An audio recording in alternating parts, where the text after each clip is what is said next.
political struggle that led to the emergence of President Muhammadu Buhari in 2015, in spite of mounting odds against the then newly formed party. Tinubu also said he nominated Professor Yemi Osinbajo as Buhari's running mate to prevent a political stalemate within the APC that could have cost it the presidency. He spoke at the Presidential Lodge in Abeokuta, the Ogun State capital, while addressing APC delegates in the state ahead of the party's primaries on Monday. He says that Buhari had offered him the APC vice presidential ticket, but that some power blocks within the party, led by Bukola Saraki, rose against him, fanning the embers of Muslim ticket.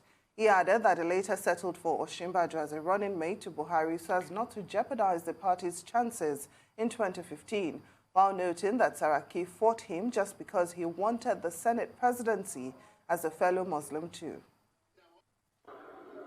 Tí ó bá sí àwa èmi tí ń dúró wájú yìí tí ń lérí ogun tí ní òkè Buhari nìṣó ká máa bá lọ.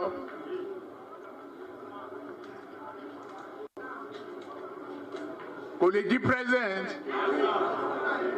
Ó ṣe kìíní olùlẹ̀. Ó ṣe kejì olùlẹ̀. Ó ṣe kẹta olùlẹ̀. Ó tiẹ̀ sunkún lórí tẹlifíṣàn. Pé láyé òun ò tún rán mọ́. Mo dẹ̀ lọ bá ń Kaduna wá rán ọ̀rọ̀ ẹ̀kún kọ́ lélẹ̀. Àdúró tiẹ̀. Wàá dẹ̀ wọlé. Nǹkan ní pé o ní fọ̀rọ̀ orílẹ̀-èdè Yorùbá ṣeré. Ó dẹ̀ gbà. Àtijọ́ tó rẹ̀ ti débẹ̀, mi ò gba mínísítà, mi ò gba contract, mi ì tọrọ ọbẹ̀, mi ì tọrọ gàrí, mi ì tọrọ fúra lọ́wọ́ ẹ̀, mi ì dẹ̀ ìyàwó ń bẹ̀. Ó wá ní lọ́tẹ̀ yìí o. Yorùbá ló kàn.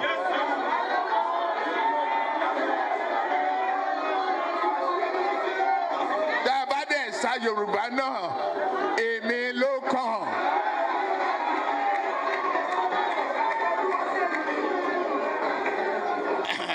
Eléyìí tí mo protect àwọn ọmọ tí mo gbé dání tó, èmi náà fẹ́ ṣe present.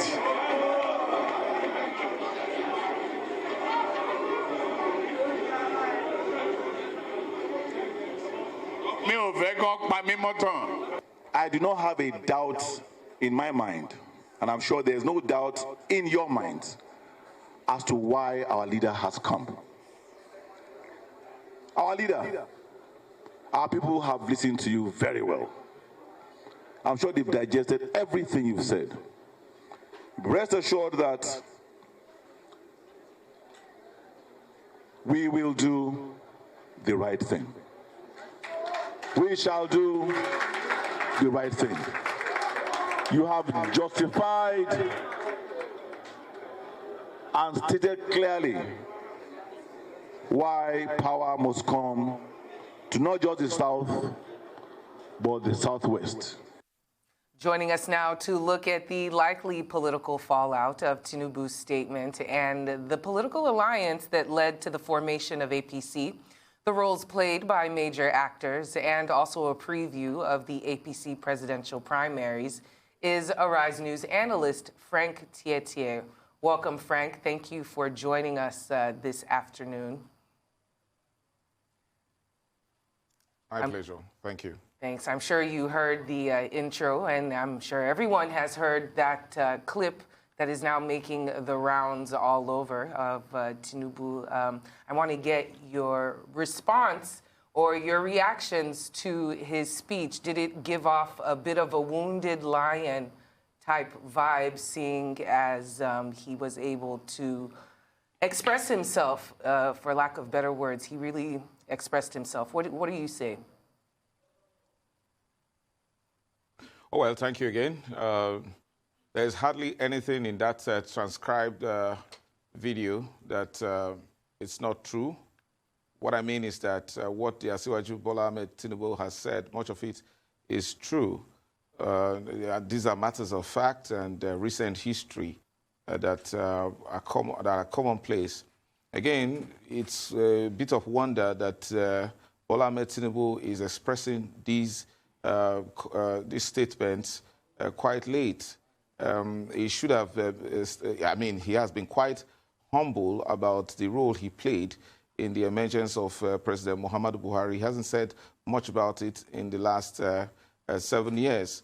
He also has not been quite assertive of the role that, I mean, this place that he occupies in the party. Despite having a sitting president of the ruling party, he was referred to as a national leader because there was an acquiescence by nearly all the members of the APC that he played a very positive, instrumental role in making President Muhammadu Buhari president. Now, it's quite sad that our politics seems to be lacking fidelity. If not, Bola Ahmed Tinubu did not need to struggle to express his intention and to actually clinch the ticket of the All Progressive Congress to fly its flag as the presidential candidate. He didn't have to go through all of what he has been through so far. Quite correctly, people had thought that Tinubu would have played a very influential role in the government of President Muhammadu Buhari. So Bola Ahmed Tinubu is quite correct that he didn't really do that. He didn't ask for favors. And at this time, I think things are not being fair to him. He has not been rewarded with the kind of reciprocity that is expected, given his commitment to both the party and the person of President Muhammadu Buhari.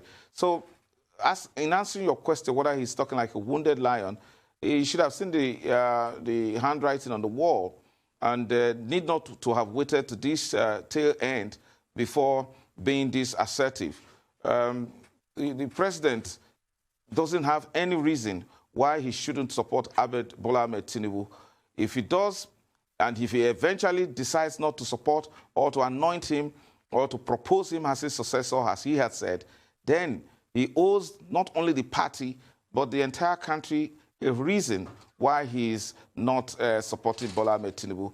We can't, as a people, endorse a political practice of not practicing reciprocity or not being faithful to expectations. We cannot also see this as a season of harvesting betrayals. And Bola Ahmed Tinubu has seen quite a lot of that.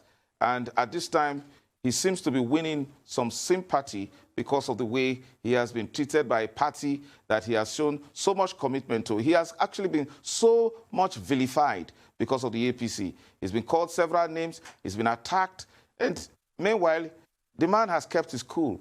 And what he's getting now is not what he deserves. Frank, I hear you. Of course, you are entitled to your opinion, but based on that excerpt of that clip, I think what we saw was someone who has a sense of entitlement, you know, talking about it's his turn. And this could actually be seen as a red flag as to why he might not be the appropriate person. But I'll take this excerpt from what he said. He says, Buhari knew all the calculations, then favored us. That is why he wanted me as his vice. But I told him to let us build the party first. I told them I have a candidate that is a Christian and I can nominate so that the party will not break. This is indicative of having the party's interest at heart and not the nation. And I think it's pretty clear that Nigeria needs someone who will put the country first and not about anointing or deserving or sense of entitlement. What's your take for those who subscribe to this school of thought? If Bola Ahmed Tinubu expressed a sense of entitlement, he deserves it. As a matter of fact, he does deserve it. Again, before I deal with that question, there is nothing wrong with a Muslim ticket. It has been proven in 1993 that we have not been, we're not that divisive as a people, naturally. It's politics that has divided us. However, if Bola Ahmed Tinubu has seen the writing on the wall, that the president would not support him. That's the reason why he had to be this, strong, this vociferous in his sense of entitlement.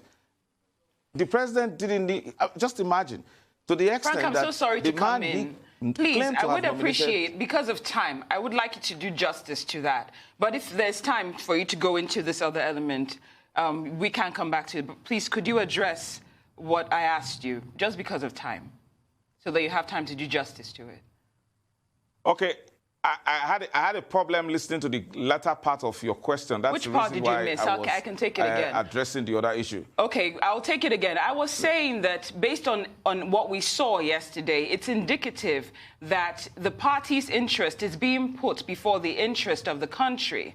And that could be an indicator of a red flag, because it came across as that Bola Tinubu had a sense of entitlement, saying it's his turn. And does Nigeria need someone who has a sense of entitlement, or someone who has a sense of camaraderie and ready to rescue this country from the current state?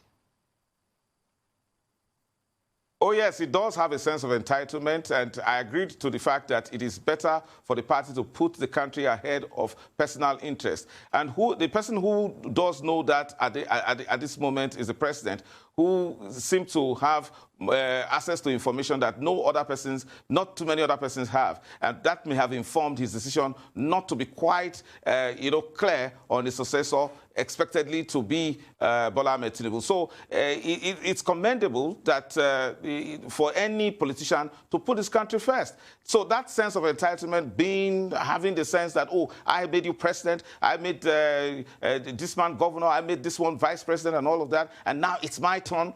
That may not be the proper way to approach statesmanship. That's not the proper way to approach politics. And again, Nigeria's presidency is not for the taking. It's not for the taking by the highest bidder. Neither is it for the taking by the man who thinks that he's quite entitled to it. Rather, it is given by a set of people that I'll describe it as amorphous set of people, again, verified and confirmed by the populists in the general election. They give it to you. Not necessarily, but the moment you start asking for it with a sense of entitlement, you have lost it. Now, Frank, let me quickly ask you this, and I'd like you to answer very briefly. There are speculations that Tinubu might form an alliance with Atiku Abubakar if he does not win the APC's presidential ticket. Do you see this happening? Very briefly. That is a very strong possibility. A man that would be so, would be so disappointed would like to have, would like to get back at those who have actually treated him what he considered wrongly. And the man is not an ordinary politician. He does have a lot of influence, and he knows it. He has earned it. He has made people political stalwarts in this country. And for once, this is his last shot. And he wouldn't take it kindly if he's treated the way and manner that he is expected to be treated by not being anointed as the successor of President Muhammadu Buhari. The man will certainly assert his influence the way he has done before in making President Buhari president, and he will probably want to make it a form of undoing to the All Progressive Congress. So it's a make or mar situation in the coming days.